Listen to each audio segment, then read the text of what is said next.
Jésus est bon. On va lire la parole, Genèse 39, 7 à 12.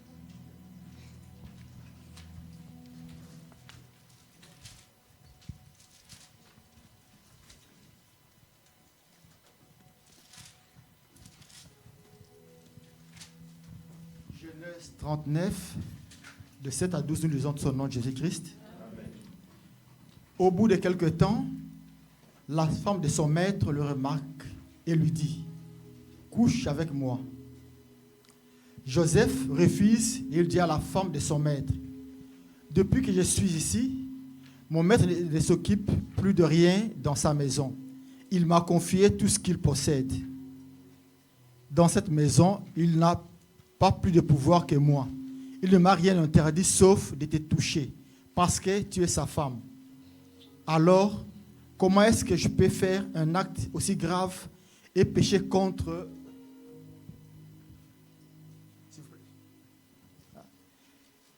Tous les jours, la femme de Potiphar demande à Joseph de venir dans son lit et de s'unir à elle. Mais Joseph ne l'écoute pas.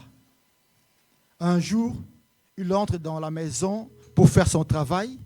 Les serviteurs ne sont pas là. La femme de Potiphar prend Joseph par son vêtement et elle lui dit, « Couche avec moi. » Joseph lui laisse son vêtement dans les mains et il s'enfuit de la maison. Amen. Merci, prenez place. Que le Seigneur nous bénisse pour notre présence ce matin. Venir dans ce culte, peut-être tu peux croire que c'est toi qui as décidé, mais je voulais dire, c'est Dieu qui a décidé que tu viennes ici. Amen. Amen. Le thème de ce matin, la discipline dans la conquête. La discipline dans la conquête. Avant de parler de ce thème, je voulais dire à quelqu'un, n'oubliez jamais que tant qu'on vivra dans ce monde, avant le retour de Jésus, il peut arriver qu'il y a des problèmes qui nous arrivent. Mais on doit rester toujours fort. Quelqu'un peut dire Amen, hein? Nous, on est des donneurs d'espoir. On est là pour donner de l'espoir. Vous savez, la femme Sinamite, lorsqu'elle avait perdu son fils, pendant qu'il allait chercher l'homme de Dieu, le prophète Élisée, son mari demande à la femme, à cette heure, tu vas où? Mais la femme répond à son mari, tout va bien. Pendant qu'elle répondait, tout va bien, l'enfant était décédé, l'enfant était mort. Nous, on est des donneurs d'espoir. On est là pour donner de l'espoir. Il y a des personnes qui savent que nous, on prie Dieu. Nous, on croit en Dieu. Si nous arrive un problème, si toi, tu as bâti tellement, tu peux contaminer d'autres personnes, ils seront plus abattus encore. Mais c'est à toi de fortifier les autres personnes. Quelqu'un peut dire Amen, hein? Église de la Grâce, je voulais nous dire, s'il vous plaît, on doit lever cet esprit-là d'être trop, de mettre trop les dés. S'il nous arrive un problème, tu vois comme si le monde est fini. Le monde continue, bien aimé. Et sache-le, nous tous, on partira. Seule chose de personne qui aura la grâce, si Jésus revient tout de suite, il nous prend. Mais si Jésus ne revient pas tout de suite, si on n'est pas là, sache-le, c'est notre chemin de nous tous, on peut partir. Mais ne sont pas des personnes qui mettent en nous, si tu as perdu un être cher, donc tu vois comme si toi aussi tu veux suivre. Non, bien-aimé. Si Dieu t'a laissé en vie, parce que tu as encore une mission. Quelqu'un peut dire Amen, hein? La vie doit continuer, bien-aimé, après des problèmes, bien-aimé. Nous, on est là pour donner de l'espoir. Un jour, il m'est arrivé, ma deuxième fille, elle avait fait un accident grave. Grave. C'est les pompiers qui l'ont amenée à l'hôpital. Pendant que j'étais avec mon épouse aux urgences, devant notre fille, à ce moment-là, cette période-là, on vivait beaucoup des attaques. Notre dernière, il était tombé, donc il y a eu beaucoup de problèmes. Devant notre fille, on était tranquille. Mais pendant que le médecin consultait notre fille, on sortait avec mon épouse à l'hôpital Édouard Herriot, devant aux urgences. Moi et mon épouse, on commençait à pleurer. On ne pouvait pas pleurer devant notre fille. Parce que nous, on est ses parents. Nous, on est là pour donner de l'espoir à notre fille. Ça ira. Bien-aimé, sache-le, n'oublie pas ton identité. Tu es quelqu'un qui donne de l'espoir aux autres. Quelqu'un peut me dire amen, hein? Dis à ton frère, moi je donne de l'espoir aux autres. Dis-lui, dis. Même si quelqu'un était abattu, le préfet lui a dit, toi tu auras l'ordre de quitter. Mais grâce à toi, tu diras non. Toi tu as l'ordre de quitter là, mais tu ne quitteras pas. Ce pays est à toi. Le préfet changera d'avis. Il te donnera les papiers là. Et quelqu'un peut me dire amen, hein? Amen. Bien, mais donnons de l'espoir. Nous, on est là pour donner de l'espoir. On n'est pas là. S'il y a un problème, tu vois comme si tu n'arrives pas à manger peut-être pendant un temps. Mais ne fais pas ça pendant un mois. Parce que ça sera après toi qui sera enterré. Ne mettons pas trop l'esprit de deuil. Donc, non, la vie continue. J'ai aimé. Pasteur J'étais avait perdu sa maman. C'est vrai, nous tous, on n'a pas la même foi. Mais, il souffrait. Mais malgré tout, il souffrait. Mais la vie continuait. Il continuait à servir Dieu. Bien-aimé, rien ne t'empêche de continuer de vivre ta vie, peu importe les problèmes. Il faut montrer à l'ennemi, malgré tout ce qui est arrivé, moi j'ai un Dieu. Je sais que Dieu a permis ça.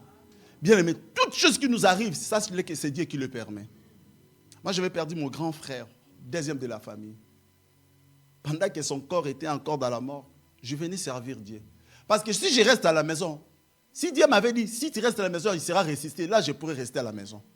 Mais tant qu'il ne sera pas ressuscité comme ça, la vie continue, bien-aimé. Je souffre dans mon cœur, mais je continue à vivre.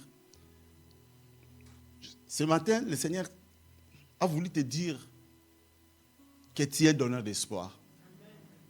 Ne mets pas l'esprit toujours. S'il t'arrive un problème, tu ne veux même plus prendre la douche. Non, prends la douche. C'est bien pour l'hygiène. Ici, la Bible nous parle de la tentation de la femme de Potiphar envers Joseph. Tous nous savons Joseph, Dieu lui avait donné le fils de Jacob. Dieu lui avait donné, il lui a montré dans Genèse 37, 1 au dessin, Dieu lui a révélé des choses qui seraient élevées. Dieu lui a montré un jour, Joseph il était entouré de gerbes et les autres gerbes se prosternaient devant sa gerbe à lui. Dieu lui a montré les étoiles, la lune, le soleil se prosternaient devant lui. Dieu lui a montré ce que lui devait être. Et ses frères, à cause de la jalousie, ils ont voulu tuer Joseph. Mais après, ils ont changé d'avis. Ils ont vendu Joseph aux Ismaélites. Les Ismaélites, là, ils ont ramené Joseph, ils l'ont vendu à Potiphar. Joseph, lorsqu'il est arrivé dans la maison de Potiphar, tout ce que Joseph faisait prospérait. Pourquoi? Parce que Dieu était avec Joseph. Amen. Les frères de Joseph, ils avaient vendu Joseph, mais ils n'avaient pas enlevé les dieux de Joseph. Amen. Quelqu'un peut me dire amen, hein? Amen. Les gens, ils peuvent te faire du mal. Peu importe le mal que les méchants ils te feront, sache-le. Tant qu'ils n'arriveront pas à détruire le Dieu qui est en toi, ta vie, tu rentreras toujours dans ta destinée. Amen. Joseph, on lui a vendu. Mais ils n'ont pas pu détruire les dieux qui étaient en Joseph. Joseph, lorsqu'il est arrivé dans la maison de Potiphar, Potiphar était un officier supérieur qui travaillait auprès de Pharaon. Potiphar l'a engagé. Et Potiphar, lorsqu'il a vu sa maison prospérer, bien aimé, il y a des personnes, lorsque tu marches avec Dieu, si tu rentres dans une maison, même si cette maison était maudite, bien aimé, mais grâce à ta présence, il y aura la bénédiction dans cette maison. Quelqu'un peut dire amen, hein? Bien, mais nous sommes bénis. Partout où toi tu dois mettre tes pieds, sache-le, les choses vont changer.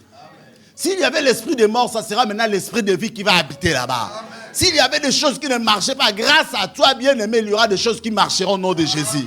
Joseph, lorsqu'il est rentré dans la maison de Potiphar, il était un officier. Potiphar, il a vu le changement, bien-aimé. Là où il y a la présence de Dieu, on voit le changement. Là où Dieu, on voit que Dieu est là, bien-aimé. Là où Dieu se manifeste, on ne dit pas que Dieu, on regarde, non, nous-mêmes, on voit que là, il y a Dieu. Ça ne se dit même pas qu'ici, Dieu, il est là. Non, non, nous-mêmes, on verra les actes, bien-aimé. Il y a des choses, on voit que ça, c'est le doigt de Dieu. Ça, ce n'est pas un homme. Un homme ne peut pas le faire. Joseph, lorsqu'il est rentré dans la maison de Potiphar, Potiphar l'a vu sa vie prospérer. Il a dit, il était un sage Potiphar. Il lui a laissé tout, bien aimé. Gère tout. Mais il y a une chose que tu ne peux pas gérer, c'est ma femme, ne touchez pas. Gère tout. Potiphar, il prenait plus rien, il prenait soin de rien dans sa maison. Parce qu'il avait laissé tout entre les mains de Joseph. Joseph, en quelque sorte, on peut dire qu'il était serviteur, un esclave. Il était dans le service de Potiphar. Donc Joseph, il était un esclave, c'était un simple serviteur. Peut-être c'est lui qui lavait les assiettes aussi. Parce qu'il était un serviteur. Dans la maison de Potiphar, Joseph n'était pas riche. Il n'était qu'un simple serviteur. Malgré, on lui a laissé des responsabilités. Mais Joseph était quelqu'un qui vivait pas, qui n'était pas patron. Non, non. Il y avait un patron qui était Potiphar et sa femme. Joseph était un simple serviteur. Un domestique. La Bible dit ceci. Après cette élévation-là, dans la maison de Potiphar, parce que Dieu était avec lui, au bout de quelques temps, est-ce qu'on peut me remettre Genèse 39, verset 7.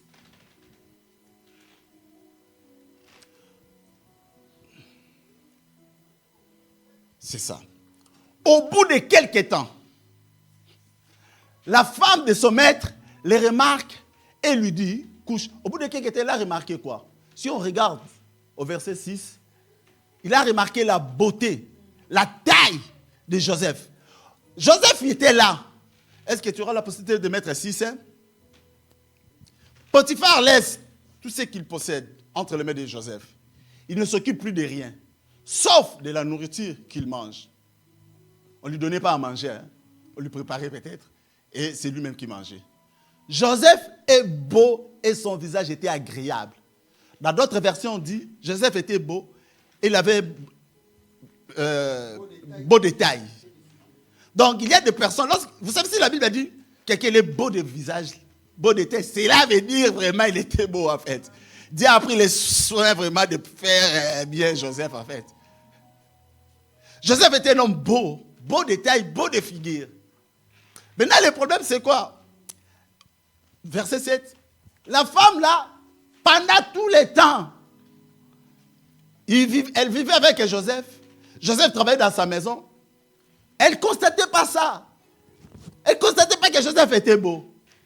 Mais lorsque le diable a vu la façon dont cet homme il va, il est vers la route de sa destinée. Bientôt il va entrer dans sa destinée.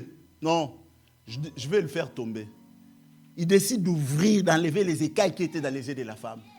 La femme constate maintenant, au bout de quelques temps, la femme de son maître remarque, elle a remarqué que je travaille avec un bon gosse ici. Hein. Je travaille avec un homme qui a des tablettes de Nutella ici. Hein. Beau détail. Je veux dire à quelqu'un, ta beauté c'est pour la gloire de Dieu. Amen. La taille là qui est bien là, c'est pour la gloire de Dieu. Quelqu'un peut me dire amen? Dis à ton frère, ta sœur, ma beauté c'est pour la gloire de Dieu. Dis-lui. C'est pour la gloire de Dieu, pas pour autre chose. Hein? La taille là, bien là, c'est pour la gloire de Dieu. Et quelqu'un peut me dire amen, hein? Amen. La femme là, Jézabel là, c'est pas Jézabel l'autre là, de Akab, hein? Les femmes qui font tomber les gens, hein? On l'appelle souvent Jézabel. Elle a remarqué, elle a dit, cette beauté là, je ne vais pas laisser passer.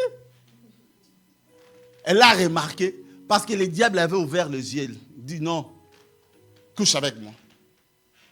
Bien, mesdames et Seigneur, le diable est risé vraiment. Il a vu, non, cet homme, Dieu est avec lui. Malgré on lui a vendu, mais il est toujours avec Dieu. Non, lui là, je vais le faire tomber. Je veux dire à quelqu'un, lorsque tu vois les tentations se présentent devant toi, sache-le, tu n'es pas non loin de ta bénédiction. Quelqu'un peut me dire amen, hein? Amen.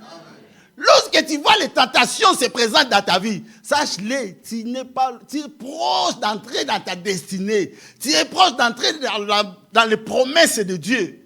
Tu n'es pas loin, bien-aimé. La femme de Potiphar voyait Joseph depuis longtemps dans la maison. Depuis longtemps.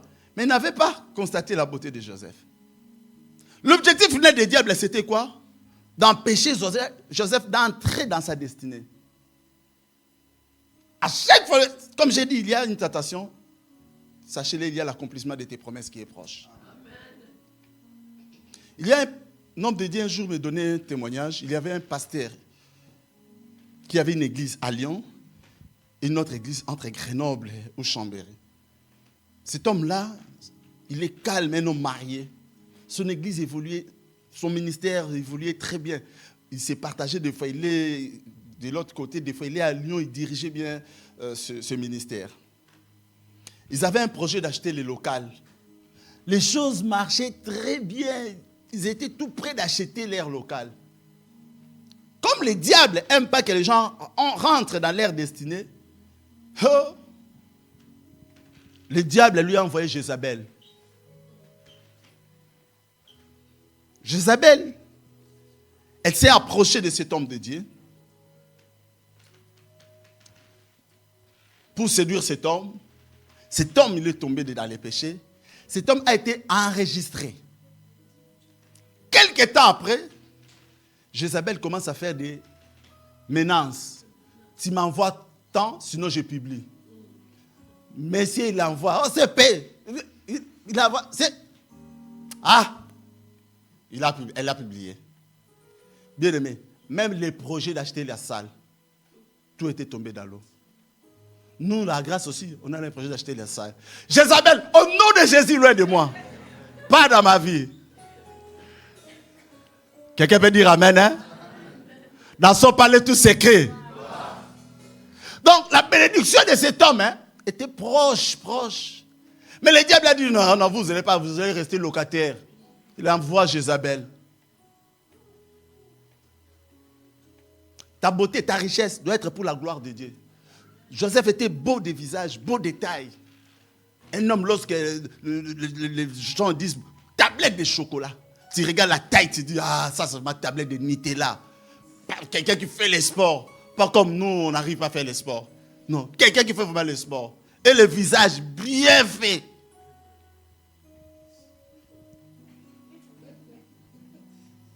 On va lire un passage.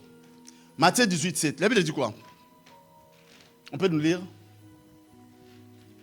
Nous lisons, quel malheur dans le monde. Il y a tant d'occasions de tomber dans le péché, bien sûr. Ces occasions existeront toujours. Mais malheur à la personne qui provoque ces occasions. Quelqu'un peut dire amen, hein? Dans son palais tout secret. Quel malheur dans le monde. Il y a tant d'occasions de tomber dans le péché. Tant qu'on vivra dans ce monde, il y aura toujours des tentations. Bien aimé, même si tu pries, tu as l'onction, beaucoup d'onction, il y aura toujours des tentations. On n'est pas encore au ciel, bien aimé. On vit sur la terre. Donc le diable, la Bible dit, ciel, cieux, réjouissez-vous. Et malheur à la terre. Le diable est descendu vers vous. Bien aimé, le diable, on lui a jeté sa place depuis au ciel. Avant, il était auprès du Seigneur. Comme un ange qui s'occupe de l'adoration. On lui a jeté parce que c'est un rebelle. Maintenant, il est sur cette terre. Tant que lui sera là, il ne nous laissera pas tranquille. Bien aimé, ne crois pas que devenir chrétien, tu vas vivre tranquillement. Non. Être chrétien, c'est déclencher une guerre contre l'ennemi. Même si tu n'as pas voulu ça, bien aimé, tu seras toujours combattu. Amen. Nous, notre vie, on vit les combats tous les jours. Mais comme celui qui est à nous est plus grand, plus puissant que l'ennemi, on est tranquille. Amen. Ils te feront la guerre, mais ils ne te feront. Quelqu'un peut dire amen, hein? Amen. Quel malheur dans le monde. Il y a tant d'occasions de tomber dans les péchés. Bien sûr, c'est vrai. Ces occasions existeront toujours. Mais malheur à la personne qui provoque ces occasions. Si c'est à cause de ta beauté, tu provoques des occasions de faire tomber les autres, c'est malheureux pour toi, bien-aimé. Tu paieras le prix, bien-aimé. Tu seras frappé par Dieu. Parce que ta beauté, Dieu t'a donné pour gagner les âmes. Ta beauté, Dieu t'a donné pour la gloire de Dieu. Mais si ta beauté, c'est pour faire tomber les gens, bien-aimé, tu seras frappé par Dieu. Quelqu'un peut dire amen, hein? Quelqu'un qui a une grande destinée, c'est une personne qui garde bien son corps. Quelqu'un qui a une grande destinée, ce n'est pas quelqu'un qui expose son corps, bien-aimé. Ton corps est le temple du Saint-Esprit. Quelqu'un peut dire amen, hein? Garde bien ton corps, protège bien ton corps. Même si les gens vont se moquer de toi. Ah, toi, tu es vraiment quelqu'un de... Tu n'es pas à la page, hein? Tu es en retard, hein? Non, c'est eux qui sont en retard. Toi, tu es en avance parce que tu connais le Seigneur. Quelqu'un peut dire amen, hein? Amen. Quel malheur! Joseph, à cause de sa beauté, Joseph n'a pas voulu faire du mal. Il n'a pas voulu, parce qu'il est beau de prendre la femme d'autrui. Non, il n'a pas voulu faire ça. Utilise ta beauté pour gagner les âmes. Utilise ta taille là pour gagner les âmes. Mais non pour détruire les couples des autres. Non pour rendre les autres femmes malheureuses. Non pour rendre les enfants d'autrui malheureux. Non, bien-aimé. Non. Au verset 8 à 9, Joseph, en tant qu'un homme bien discipliné, refuse les avances de cette femme. Parce qu'il savait les grandes choses que l'Éternel avait prévues pour lui. Joseph a refusé. Joseph n'a pas accepté les avances de la femme. Pourquoi? Parce que Joseph, la femme là devait lui donner le plaisir, peut-être les avantages, les moyens, l'argent peut-être. Mais Joseph, Dieu lui a réservé de grandes choses plus que ça, bien-aimé. C'est pour cela que Joseph n'a pas voulu. Joseph aussi, il n'a pas voulu trahir la confiance de son maître. Joseph aussi, il n'a pas voulu désobéir à la parole de Dieu. Parce qu'en faisant cela, il devait marcher il devait désobéir à Dieu.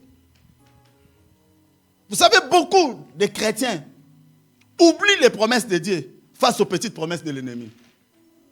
Lorsque l'ennemi t'attaque, l'ennemi va te proposer des choses. Mais on oublie que Dieu a réservé de plus grandes choses que ce que l'ennemi propose. On va lire des Corinthiens 4 et 17. On peut nous lire ça. Des Corinthiens 4, 17, nous lisons. Oui, nos souffrances actuelles sont légères et durent peu de temps. Mais elles nous préparent à une gloire extraordinaire. Cette gloire dure toujours et elle est beaucoup plus grande que nos souffrances. Amen. Hein? Nos souffrances actuelles, la façon dont tu souffres maintenant là, est légère en fait. Dire aussi peu de temps. Chaque chose a son temps. Il y a un temps pour souffrir, mais il y a aussi un temps pour se réjouir. Quelqu'un peut dire amen, hein? Ta vie, tu peux souffrir aujourd'hui, mais sache-le, c'est pour un temps. Il y aura un temps, tu passeras plus dans la joie que dans la souffrance. Oui, nos souffrances actuelles sont légères. La souffrance que tu vis là est légère. Et dure peu de temps, mais elle nous prépare une gloire extraordinaire. Donc la souffrance que tu vis là, c'est un chemin pour que tu y ailles à la gloire de Dieu extraordinaire. Donc Joseph, Dieu l'a mené dans sa gloire extraordinaire, mais il devait passer par la souffrance. Lorsque tu souffres, sache-le, c'est un chemin seulement que le Seigneur est en train de te préparer pour vivre la gloire extraordinaire de Dieu. Cette gloire dure toujours et elle est beaucoup plus grande que nos souffrances. Cette gloire-là, ça ne finira pas ici jusqu'au ciel parce que tu as obéi à Dieu. Bien-aimé, n'oublie jamais que les promesses de l'ennemi, pour que tu puisses trahir Dieu, c'est des petites promesses. Ça n'a rien à voir avec les promesses de Dieu. La Bible dit dans Romains 8, 18, on va lire à la maison, que les souffrances des temps présents ne seront pas être comparées à la gloire à venir, qui nous sera révélée, bien-aimé. La souffrance que tu es en train de vivre, ça ne pourra pas être comparé à la gloire que Dieu nous a réservée.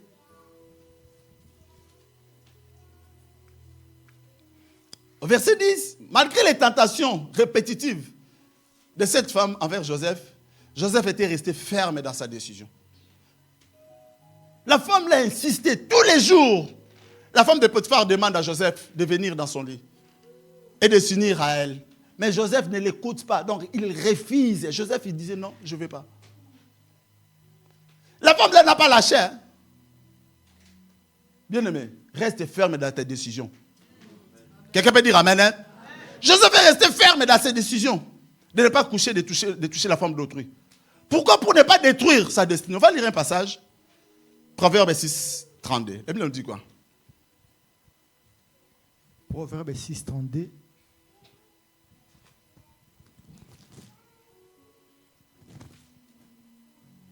Nous lisons tous. Mais celui qui commet un adultère avec une femme est dépourvu de sens. Celui qui veut se perdre agit de la sorte. Amen. L'homme qui couche avec une femme déjà mariée, suivez bien, manque de bon sens. Donc c'est un homme stupide. C'est un homme qui ne réfléchit pas. En agissant ainsi, il détruit sa vie. Tu touches une femme mariée, tu détruis ta vie. Vice versa pour les hommes. Tu touches un homme marié, tu détruis ta vie. Tu détruis ta destinée. Quelqu'un peut me dire amen, hein? Dans son palais, tout s'écrit. L'homme qui couche avec Joseph, il ne voulait pas détruire sa destinée. Ce que Dieu réservé pour Joseph, c'était plus grand que la femme, le plaisir de la femme de Potiphar. L'homme qui couche avec une femme déjà mariée, une femme qui est engagée, une femme mariée, on a doté. Tu touches, c'est la dot là qui va retourner contre toi. Quelqu'un peut dire amen, hein?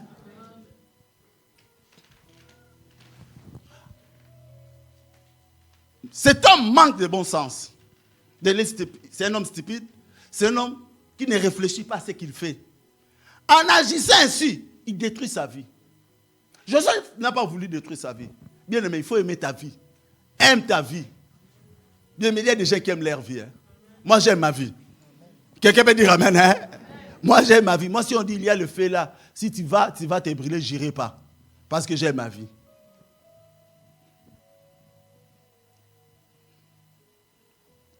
Lorsqu'on prend une bonne décision, si tu avais dit non par rapport à cette décision-là, reste non.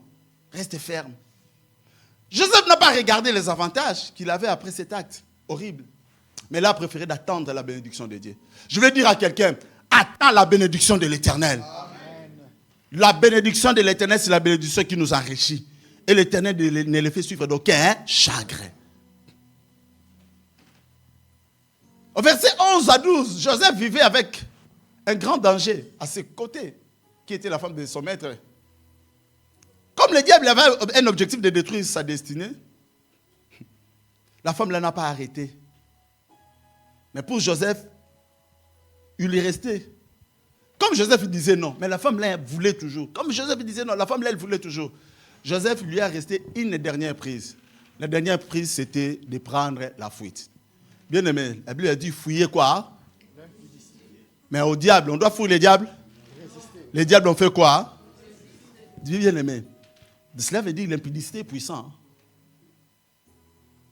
Devant les diables, la Bible nous dit, hein, ne fuis pas. Tu dois le résister.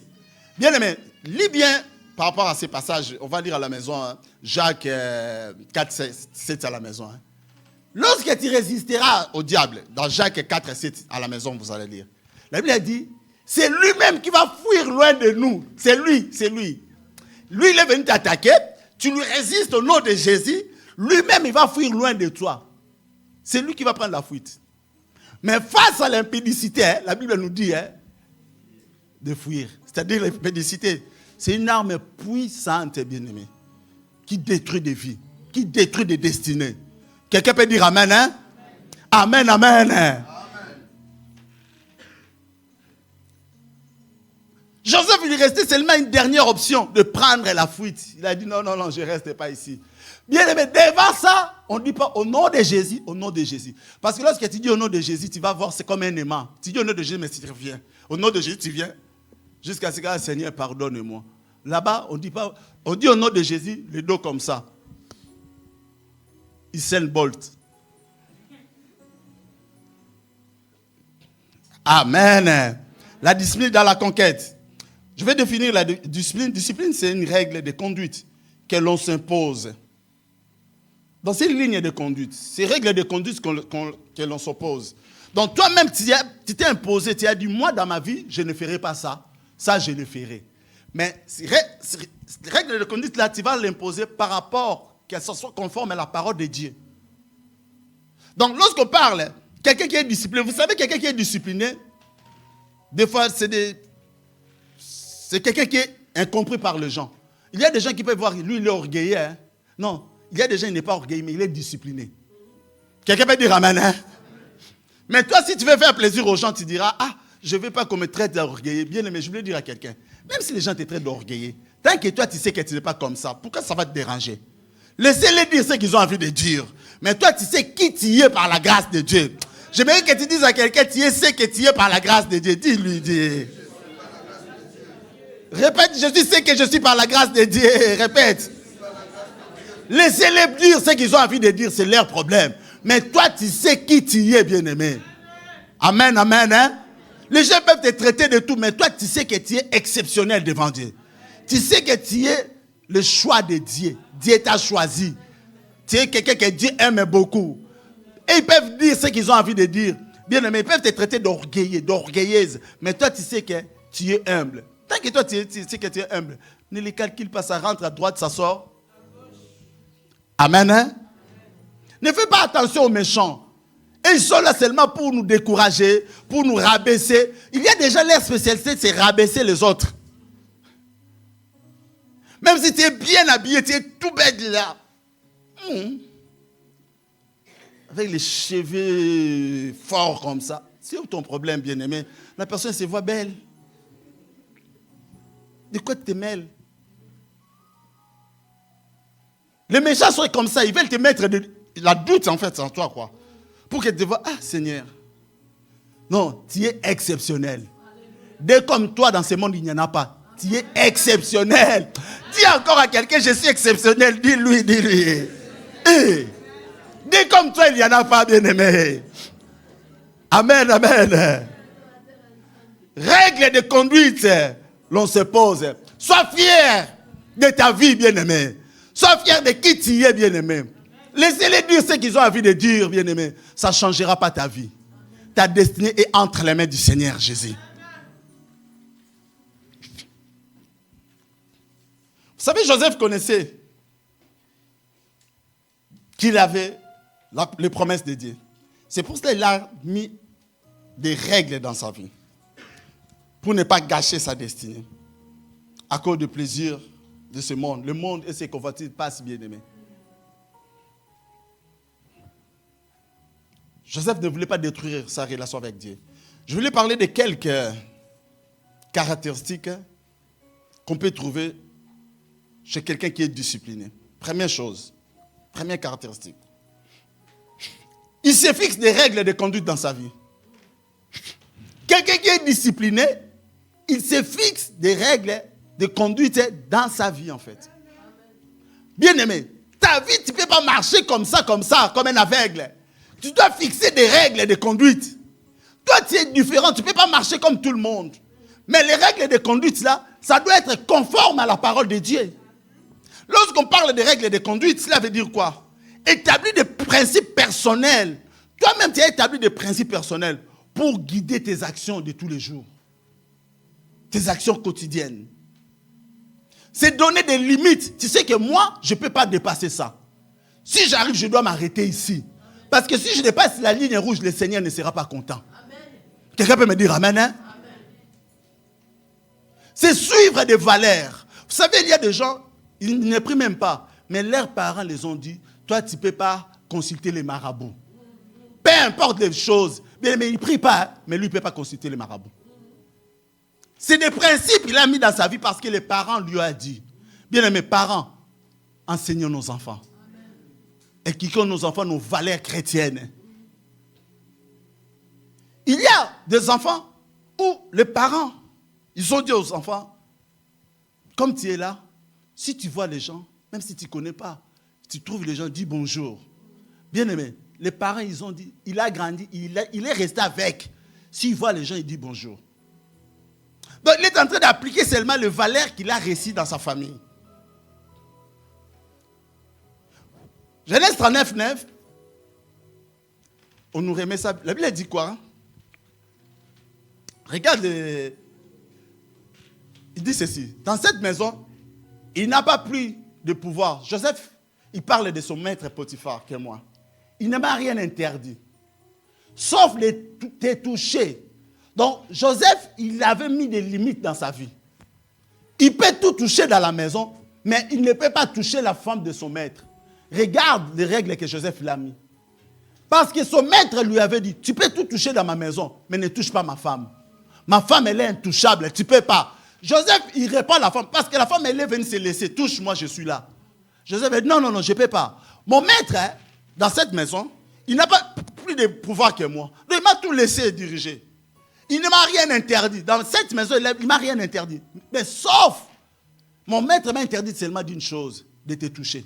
Pourquoi? Parce que tu es sa femme. On ne touche pas à la femme d'autrui. On ne touche pas au mari d'autrui. Le mari d'autrui existe et la femme d'autrui aussi existe. Quelqu'un peut dire amen, hein? Donc, première caractéristique, il se fixe des règles de conduite dans sa vie. Il ne marche pas comme un aveugle. Il y a des choses, lui, il peut faire, il y a des choses, il ne peut pas faire. Bien aimé, nous, on est chrétiens, on ne peut pas tout faire, bien aimé. Il y a des choses, on peut faire, il y a des choses, on ne peut pas. Il y a des choses, on doit avoir des limites dans nos vies. On dit ça, je ne touche pas parce que ça ne va pas donner gloire à mon Dieu. Deuxième caractéristique, il reste ferme dans de bonnes décisions. Bien aimé, si tu dis non face au péché, tu dois rester ferme. Tu dois rester ferme dans les bonnes décisions. Dans Genèse 39, 10, la Bible dit quoi? Tous les jours, la femme de Potiphar demande à Joseph de venir dans son lit. La femme là n'a pas arrêté. Hein? Joseph, il pourrait dire, bon, pour laisser cette femme tranquille, je veux faire. Mais non. Et définir à elle. Mais Joseph ne l'écoute pas. Cela veut dire Joseph refusait. Joseph il disait toujours non. Donc Joseph était resté ferme dans sa bonne décision, dans les bonnes décisions. On doit rester ferme dans nos bonnes décisions. Si tu prends une bonne décision, reste ferme. On va lire Jacques 1 à 12. Jacques 1 à 12, nous lisons tous. Heureux l'homme qui tient ferme face à la tentation, car après avoir fait ses preuves, il recevra la couronne du vainqueur, la vie que Dieu a promise à ceux qui l'aiment. Amen, merci. Heureux l'homme, tu dois être heureux. Toi qui tiens ferme face à la tentation, toi qui résistes, qui dis non au péché, tu dois être heureux. Car après avoir fait ses preuves, lorsque tu as montré tes valeurs, lorsque tu as montré que toi tu es enfant de Dieu, tu peux dire non au péché. Lorsque tu as montré tes compétences, tu es quelqu'un qui craint Dieu, tu as fait tes preuves. Après avoir montré ta valeur, après avoir montré tes compétences en tant qu'enfant de Dieu qui craint Dieu, tu recevras la couronne du vainqueur. Bien-aimé, au ciel, il y a une couronne qui est réservée pour toi. Toi qui fais face, qui résiste aux tentations.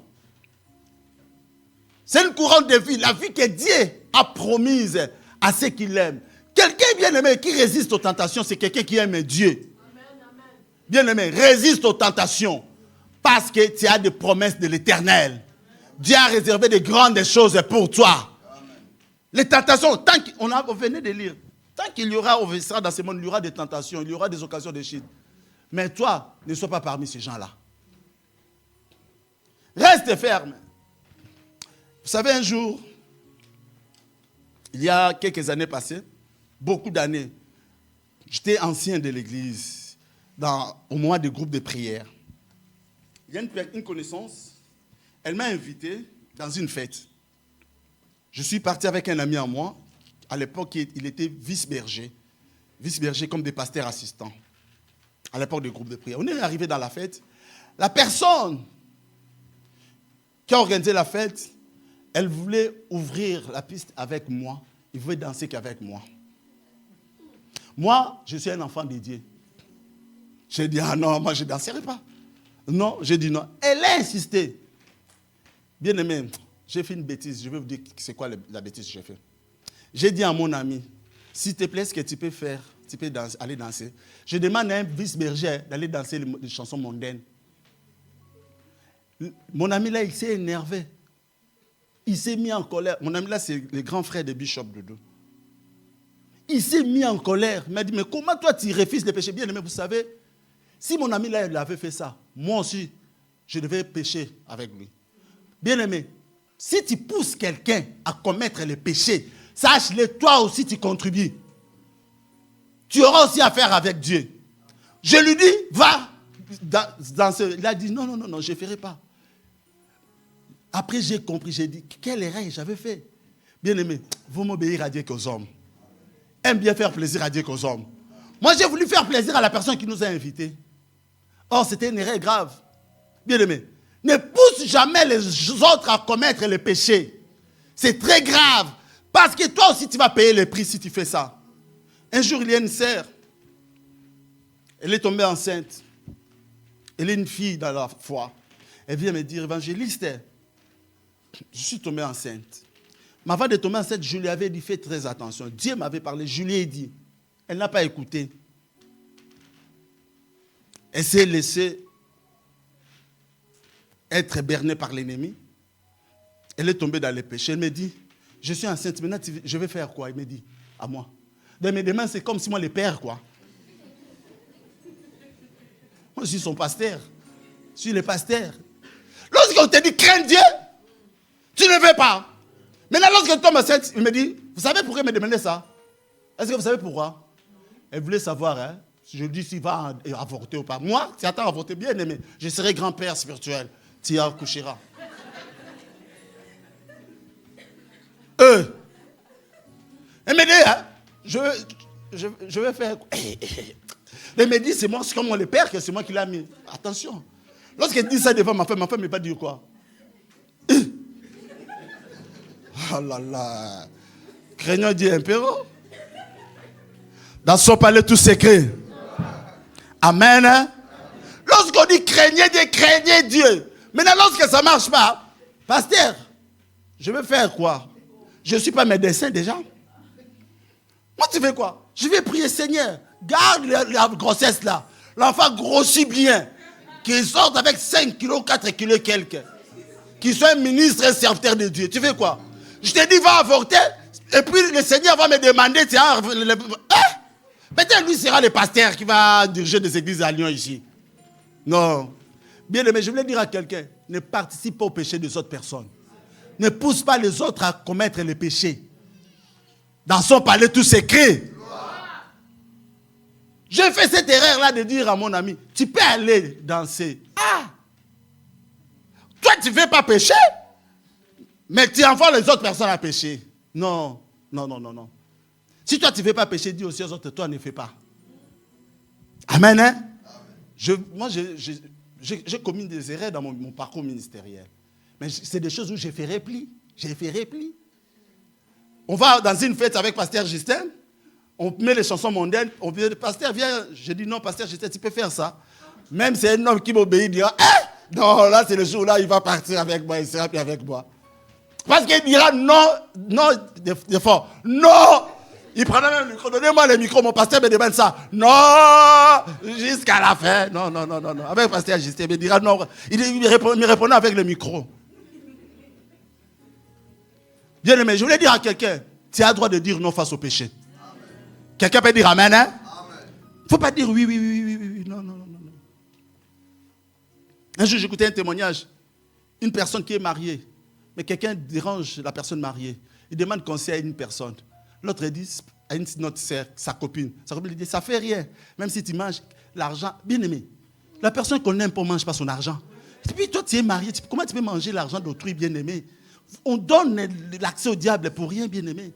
On ne mange pas l'argent comme ça de quelqu'un qui te dérange. Un homme marié, une femme mariée, on ne fait pas ça. Parce que lorsqu'il donne conseil à sa copine, tu peux manger l'argent même si tu ne ferais rien. Bien aimé, sachez-le, tu as contribué à ces péchés-là. Dans son palais tout secret. Restons fermes, bien aimé. Lorsque tu dis non dans tes bonnes décisions, reste ferme et ne change pas. Non au péché, c'est non. La personne monte, descend, c'est non. Joseph, la femme là, lui a fait des films, je pense. Peut-être il mettait des mini-jupes. Il a dit non, pas ici. Moi, non, c'est non. Un jour aussi, j'avais fait une formation. Lorsque la formation est finie, l'entreprise là où j'ai travaillé, pendant quelques mois, on devait nous remettre des diplômes. Le jour-là, ils ont fait une petite réception. Les gens buvaient des champagnes, tout. On vient me proposer le champagne. J'ai dit non, je ne prends pas. Mon chef, il était déçu, il était en colère. Mais fais ça pour moi. Moi, je vais faire pour Jésus, pas pour toi. Je ne touche pas à ça. Des gens comme nous qui ont l'esprit de Dieu bien-aimé, même si tu prends du vin, même avec 1% d'alcool, ça peut me tourner la tête. Même panaché, je ne touche pas. Panaché, je ne touche pas. Bon, il y a des personnes qui prennent le panaché ici, hein, je ne vous ai pas interdit, hein? Mais, parce qu'il y a des bien-aimés qui aiment panaché. Mais moi, avec ma conviction, je ne touche pas. Ne dis pas, les pasteurs là-bas, ils nous ont interdit d'aller panacher. Non, je ne vous ai pas interdit. Ce n'est pas de la bière, hein? Parce qu'il y a beaucoup de spécialistes de panaché ici. Moi, panaché, je ne touche pas. Hier, on était parti voir un homme de Dieu, on était avec pasteur Justin, on était avec pasteur Antoya. Il nous racontait un témoignage. On les avait invités dans une église, des disciples. Il était avec 2 personnes. Dans l'église, chaque dimanche, elle prend la Sainte Seine. Et ils prenaient du vin qui a de l'alcool, en fait. Ils buvaient, ils ont goûté seulement tech. La tête a tourné. Regarde, pasteur Antoine, un homme sérieux. Hein? J'étais avec pasteur Justin. Ils se sont regardés les trois. Les trois, leur tête a tourné. Vous voyez les petits verres de vin qu'on prend là? On les a donné un peu comme ça. Et si c'était un verre comme ça, il devait être tombé KO. Et les conséquences dans l'église là, tu te rappelles ce qu'il nous a dit? Il nous a dit, hein, il y a la bagarre tout le temps dans l'église. Les gens ils se battent à l'église tout le temps. Parce qu'ils sont déjà saouls avec la Sainte Seine. Vous savez, les jours de la Sainte Seine, nous tous, si on est saouls ici, il y aura des bagarres, la police viendra ici tous les dimanches. Et les pompiers avec. Ils étaient 3, ils ont pris qu'un petit verre comme ça de vin, de Sainte Seine. Bien aimé, ça c'est la Sainte Seine. Les 3, leur tête a tourné. Ils se sont regardés les 3, mais qu'est-ce qu'on a dit ici? De l'alcool dedans. Et je voulais te rassurer, nous ici, la Sainte Seine, c'est 0%. Bien aimé, moi si je goûte même 1%, vous me verrez commencer, je commence à jeter la Bible comme ça. Je commence à enlever la veste. Dans son palais, tout s'écrit. 3e caractéristique. Il n'oublie pas les promesses de Dieu. Quelqu'un qui est discipliné n'oublie jamais les promesses de Dieu. Bien aimé, n'oublie pas les promesses de Dieu. Il y a des versets ici, on devait lire, mais on va lire Habakkuk 2 à 3. À la maison, on va lire Hébreux 10, 23, parce que je n'ai plus beaucoup de temps. L'Éternel m'a répondu et a dit, mets la vision par écrit, grave-la sur des tables afin qu'on la lise couramment. En effet, c'est encore une vision qui concerne un moment fixé. Elle parle de la fin et ne mentira pas. Si elle tarde, attends-la, car elle s'accomplira certainement. En effet, c'est encore une vision, une prophétie, une promesse de Dieu qui concerne un moment fixé. Donc la prophétie, les promesses de Dieu, c'est déjà fixé pour toi, bien-aimé. Il y a un temps où tout ce que Dieu t'a promis s'accomplira, bien-aimé. Dieu n'est pas un homme pour mentir, ni fils de l'homme pour se repentir de ce qu'il nous a promis. S'il promet quelque chose, il le réalise. Elle parle de la fin et ne mentira pas.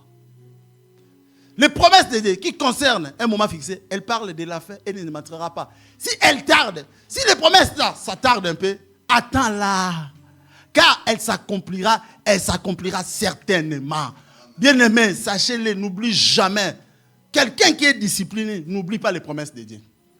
Face aux attaques de l'ennemi, il sait que Dieu m'a promis plus que ça.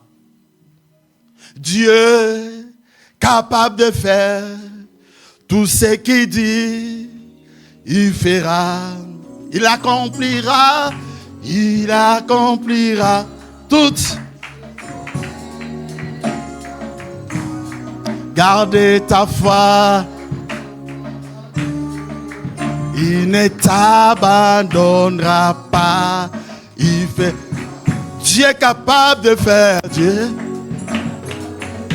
Oh, et tu peux chanter avec moi. Il accomplira. Oh, je t'attends pas. Gardez ta foi. Il ne t'abandonnera pas. Il fera. Dieu est capable de faire. Élève la voix. Tout ce qu'il dit qu'il fera. Il accomplira toutes ses promesses envers moi. Garde ta foi. Garde ta foi en Dieu. Il ne t'abandonnera pas. Il fera. Dieu est capable de faire. Dieu est capable de faire tout ce qu'il dit qu'il fera. Il accomplira toutes ses promesses. Ses promesses envers toi. Garde ta foi. Garde ta foi en Dieu. Jésus. Il ne t'abandonnera pas. Il fera. Oh, oh, oh, oh. Oh, oh, oh, il fera. Oh, oh, oh. Adore avec moi. Chante avec moi. Il fera. Oh, oh, oh.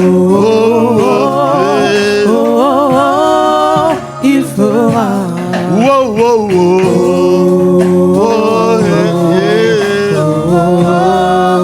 Il fera. Il fera. Il fera. Il fera. Il fera. Il fera. Il fera. Il fera. Il fera. Il fera. Il fera. C'est qu'il a dit. Il fera. Il fera. Il fera. Il fera. Il fera. Il fera. Il fera. Amen. Ce que Dieu t'a promis, il le fera. Il n'est pas un homme pour te mentir. Reste tranquille, calme, parce que Dieu réalisera tout ce qu'il t'a promis. Amen, amen. Amen. Maintenant, confesse ça. Dis à ton frère, ce que Dieu m'a promis, il l'accomplira. Dis-lui, dis. Avec foi, dis-lui, dis-lui, dis-lui. Avec foi, bien-aimé, avec foi. Il ne peut pas mentir, hein. Dieu ne peut pas mentir. Tout ce qu'il promet, il le réalise. Il t'a promis un bon mariage, tu l'auras, bien-aimé. Même si l'âge est avancé, il te donnera au nom de Jésus. Il t'a promis des enfants, même si aujourd'hui tu n'as pas des enfants, tu auras des enfants. Il t'a promis des diplômes, master et je ne sais pas quoi. Tu auras ça au nom de Jésus. Il t'a promis le permis de conduire, mais aujourd'hui tu n'as pas le permis. Demain tu l'auras au nom de Jésus. Il t'a promis une belle voiture, bien-aimé. Demain, ça sera Lamborghini. Amen. Hein? Ce qu'il promet, le réalise. Ça ne sera pas Toyota. Non. Pas ça, pas ça. Lamborghini.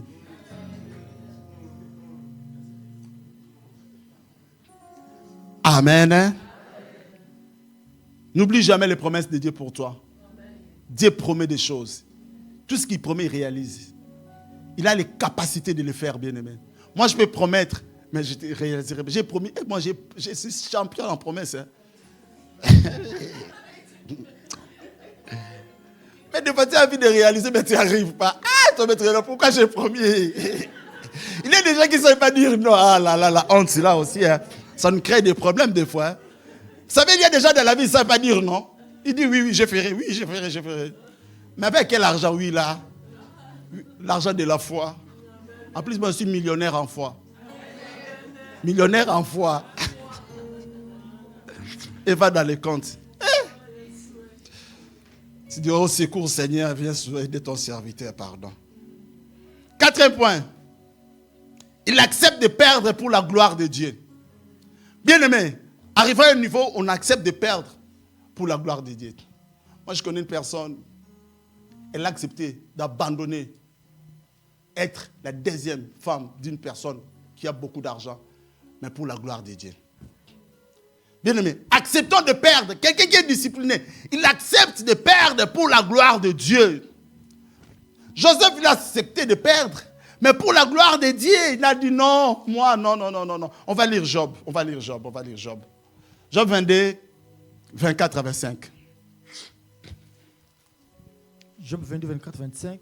Jette l'or dans la poussière, l'or d'Ophir parmi les cailloux de torrent, et le Tout-Puissant sera ton or, ta réserve d'argent. Jette, 24. Jette l'or dans la poussière, l'or d'Ophir parmi les cailloux de torrent. Lorsqu'on parle de l'or, c'est quelque chose qui a de la valeur. Lorsqu'on parle de l'or d'Ophir, ce n'est pas n'importe quel or. Vous savez, à ce qui concerne l'or, on a l'or de 24 carats, on a l'or de 18 carats, on a l'or de 16 ou 9 carats. Donc, ce n'est pas tous. Plus qu'il y a plus de carats, plus il y a de la valeur. Quelque chose de la valeur, tu le jettes dans la poussière. Pourquoi jeter dans la poussière? Écoute, pour ne plus retrouver ça, pour perdre ça. Mais tu acceptes de perdre ça pour la gloire de Dieu. Joseph l'a accepté de perdre pour la gloire de Dieu. Bien-aimé, acceptons de perdre pour la gloire de Dieu. Quelqu'un qui est discipliné, il perd les choses, il accepte de perdre pour la gloire de Dieu. Joseph, il avait accepté de perdre les avantages qu'il pourrait avoir chez la femme d'autrui. Il a dit non, j'accepte de les perdre. Mais il a accepté de perdre, mais de garder la présence de Dieu. Cinquième chose, on va aller vite parce qu'on va finir dans quelques minutes. Il marche dans la crainte de Dieu. Quelqu'un qui est discipliné, c'est quelqu'un qui marche dans la crainte de Dieu. Il obéit à Dieu. Parce que lorsqu'il fixe des règles de conduite dans sa vie, il doit fixer ces règles-là par rapport à la parole de Dieu. Donc, il est quelqu'un qui marche dans la crainte de Dieu, il craint Dieu, il obéit à la parole de Dieu. Dans Genèse 39, 9, la Bible dit quoi? Genèse 39, 9, on avait lu, dans cette maison, il dit, il n'a pas plus de pouvoir que moi. Il ne m'a rien interdit, sauf de te toucher, parce que tu es sa femme. Alors, écoute la réponse, là où on a parlé. Alors, comment est-ce que je peux faire un acte aussi grave? Donc, toucher à la femme d'autrui, c'est un acte grave. Et pécher contre mon Dieu. Joseph ne voulait pas pécher contre Dieu. Quelqu'un qui est discipliné, il craint Dieu. Il obéit à Dieu. Bien-aimé, marchons dans la crainte de Dieu. Amen. Joseph, il a dit non, moi je ne vais pas tomber dans le péché. Pourquoi il était discipliné? Parce qu'il craignait Dieu. Bien-aimé, les caractéristiques de quelqu'un qui est discipliné, il craint Dieu. Il n'est pas quelqu'un qui désobéit à Dieu. Non, il respecte les instructions de Dieu. C'est quelqu'un qui a des limites dans sa vie. Il a des lignes rouges. Il dit, moi, ça, je ne passe pas. Là, moi, je ne touche pas. Là, Dieu ne veut pas ça. Dieu ne sera pas content si j'ai fait ça. Amen, hein? Amen. Marchons dans la crainte de Dieu, bien-aimés. On doit marcher dans la crainte de Dieu. Sixième point, avant-dernière. Il est trop prudent. Bien-aimés. Les caractéristiques des personnes qui sont disciplinées, c'est des personnes qui sont prudentes. Proverbe 11.4, on peut nous lire ça. Proverbe 11.4. En l'absence de directives, le peuple tombe. Le salut réside dans un grand nombre de conseillers. Dans l'autre version, la Bible dit, quand la prudence fait défaut, le peuple tombe.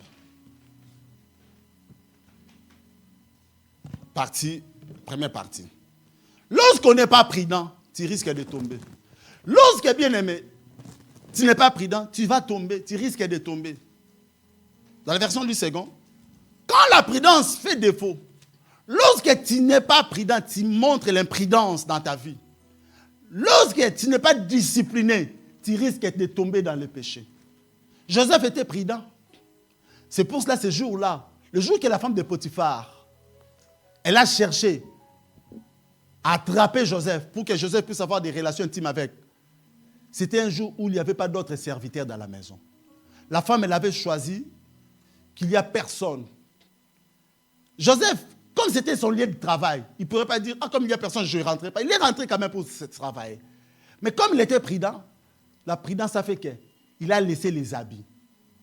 Bien aimé, j'ai aimé quelque chose ici.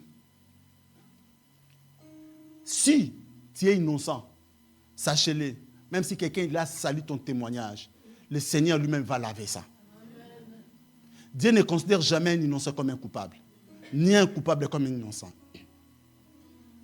Je me demandais, mais est-ce que Pharaon ne savait pas, avant de lever Joseph comme deuxième personnalité en Égypte, est-ce que Pharaon n'avait pas appris qu'on avait accusé Joseph de viol? Parce que ce que la femme là a dit, c'est du viol. Hein? Joseph, il a voulu avoir des relations sans son consentement. Et puis la femme là, il avait une preuve. La preuve là, c'était une vraie fausse. Vraie parce que c'était l'habit de Joseph. Fausse dans quel sens? Parce que Joseph n'avait rien fait. La femme, elle a montré l'habit de Joseph. Mais Joseph a été arrêté, mis en prison. Mais le problème, c'est quoi? Dieu voit tout. Bien, mais rien ne peut se cacher devant Dieu. Amen. Les gens qui disent des mensonges sur toi, Dieu sait que toi, tu es innocent. Reste tranquille. Vous gardez silence et l'Éternel fera quoi? Ne cherche pas à se justifier. Il y a des personnes, si quelqu'un ne t'aime pas, même si tu te justifies comment, il dira que c'est toujours toi. Parce qu'il ne t'aime pas. Il y a des gens, ils ne t'aimeront jamais, bien-aimé. C'est pour ça, s'il vous plaît, ne te donne pas mal à la tête. Ne sois pas malade de l'estomac parce qu'on ne t'aime pas. L'amour de Jésus te suffit. Quelqu'un peut me dire amen, hein? Il y a des gens qui ne t'aimeront pas dans la vie. Tu peux faire des efforts, mais ils ne t'aiment pas, en fait, c'est comme ça. Tu peux dire, mais je n'ai pas des millions. Mais sache-le, d'autres, c'est des sorciers. Il a vu de loin que ta vie sera autre chose. Il va commencer à te combattre avant que tu touches les millions là. Soyons prudents, bien aimés. Lorsqu'on parle de la prudence, c'est faire attention. Éviter les dangers. Là où tu sais que c'est un danger, éviter les erreurs. Réfléchir avant d'agir. Être vigilant. Pense aux conséquences. Avant de faire quelque chose, tu dis, si je fais ça, il y aura quoi comme conséquence? C'est ça, être prudent, bien aimé. Proverbe 22, 3, la Bible dit quoi?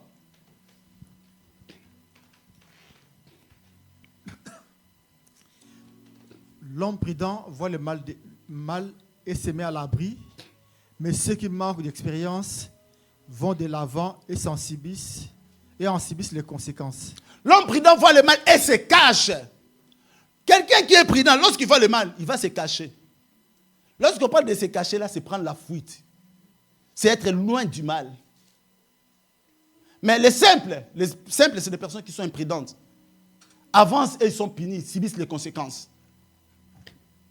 Bien aimé, si tu vois le mal, il faut fuir. Si tu vois que telle chose, ça peut m'amener à tomber dans le péché, il faut éviter, il faut fuir. Et dernier point, 7e point, il fait tout pour ne pas perdre la présence de Dieu. Quelqu'un qui est discipliné, il préfère qu'on l'insulte, il préfère de perdre des choses, mais il préfère de garder la présence de Dieu. Bien aimé, aime la présence de Dieu. La présence de Dieu, c'est tout pour nous. Aujourd'hui, on peut t'enlever le travail, mais la chose la plus importante qu'on te laisse, c'est seulement Jésus. Parce que c'est Jésus qui donne le travail. On va lire 2 Chroniques 15, 1 à 2. 2 Chroniques 15, 1 à 2. Zèle d'Asa contre l'idolâtrie. L'Esprit de Dieu reposa sur Azaria, fils d'Obed. Et celui-ci alla à la rencontre d'Asa et lui dit, écoute-moi, Asa, ainsi que tout Juda et Benjamin. L'Éternel est avec vous quand vous êtes avec lui. Si vous le cherchez, vous le trouverez.